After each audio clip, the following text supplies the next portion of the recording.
سهم تو جسم نحیفی که توی پیرنته، وقت فهمیدنته، موقعی سنجیدنته. یه نفر هست که بیزاره ازت یک گوشه، یه مراقب پی رقصیدن و خندیدنته. اشک ما نیست به جز سفره براق شما، هاردای وقت فرار دم ترسیدنته.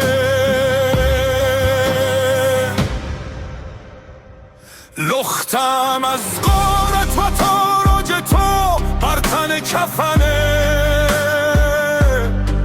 من دلم پیش غریبیست که اسمش وطنه. توی سوراخ بمون و خف خونت رو بگیر،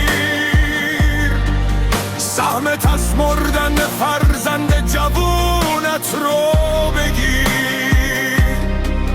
وقتشه، وقت تنابی که بگردن داری،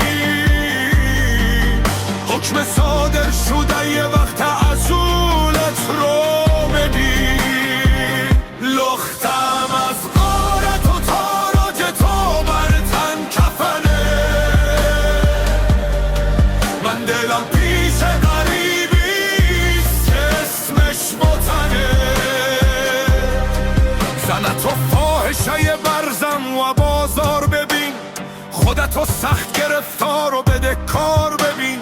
چون بده از کمی شربت و کپسول و دوا، بچه‌تو بیرمق و خسته و بیمار ببین. لختم از غارت و تاراج تو بر تن کفنه،